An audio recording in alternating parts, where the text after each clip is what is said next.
So now the big challenge for Democratic leadership, of course, is this government shutdown, which is underway. Yep. Democrats are saying we're not going to fund a wall no matter what. Republicans are saying we want a wall no matter what. How does this end? You know, the reality is that we're ultimately coming to a point where we have to address immigration policy, right? There's just no way around it. We're going to keep pushing it further and further until ultimately it's going to come to a head, and I think we're at that point.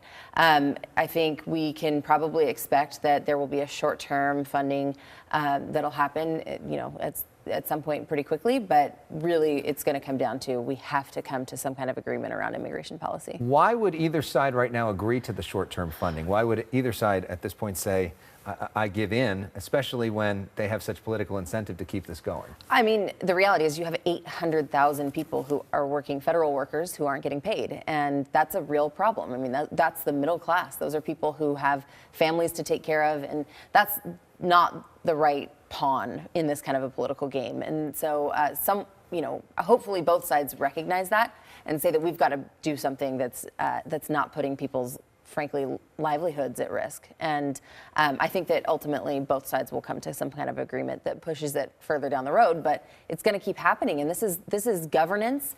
Actually, this is a lack of governance. And that's exactly why our class was brought in, was to bring function back to Washington. So now you can officially do something about it. What are you going to do about it? Well, first of all, we're going to have to look at what the options are. And I think building consensus is where it has to start. Right now, there's no consensus even on the Democratic side of what we're going to do around immigration, right? You've got a very diverse class, and I think we've got to start there as a new majority. Is where are we at on things, and then ultimately try and bring our Republican colleagues along. And I think if we can get consensus between the House and the Senate, then it's going to put more and more pressure on the president. But that's where the American people come in, because we are the one, when I say we, I mean the American people are the ones who can put pressure on the president and on the Senate to make something happen. And another thing that Leader Pelosi has talked about recently, and sort of on the immigration concept, is this idea of the detained children. Mm-hmm. And we've now had 2 different kids die in custody. Yep.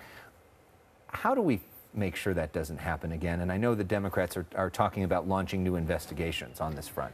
Yeah, well, there's, I think, 2 major things. Regardless of what you think the ultimate solution is, whether you think it's a wall or any other answer for immigration in the long run, we have a responsibility for the tens of thousands of people who are showing up at our border seeking asylum, especially considering that the problems in Central America, the gang violence, we were involved in that. Like our involvement in Central America and during the Cold War largely caused these problems that are resulting in people coming to our border. So we have to invest in increased ability to process these claims, these asylum applications, and provide for medical care once kids are in our custody. If you have children in our custody, we're responsible for it. These kids have gone hundreds and hundreds of miles. They're incredibly vulnerable, and they're going to be sick. And if we're keeping them in our custody, then we have to deal with the treatment of them. So I think that funding for those kinds of initiatives are going to be really important. Let's talk for a moment about you on a human level. Sure. You're 31. Yep. You've now gone for freshman orientation. You're about to move there to be a member of Congress. Yeah.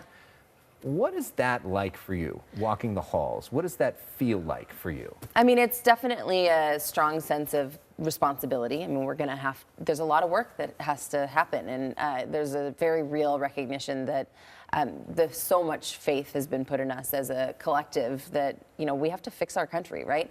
It's not going to be on us alone, but we have to play a tremendous role in it. For me, though, it's really exciting because I have a tremendous amount of hope in what's possible ahead, and in this group of new people that have been elected. And frankly, this is where the work begins. This is more exciting than campaigning. You and I are both millennials. Yes. That like to post on Instagram. And we've seen you post sometimes like real moments that are necessarily not the most flattering shots, but that are like honest moments. Uh-huh. How do you stay true to yourself as a young person, as somebody from this community, as now you're going to be involved with all these powerful people, all these powerful interests, all these rich lobbyists that are trying to get your attention? How do you try to stay true to yourself in this new role? My approach to it, and I talk to my team about this all the time, is it comes down to what the mission is. And I think that comes from my involvement in the nonprofit sector before. But you always have to remind yourself, why are we doing this in the first place? And whatever action you're taking, does that tie back to fulfilling the mission? And if the answer is no, then you shouldn't do it. So I think we just every single day need to ask ourselves, what are we doing this for? And evaluate our performance based on that. All right, Congresswoman-elect Thank Hill, you. thank Thanks so you much so for having much. me. More Good Day L.A., including Aloe Black. we come back.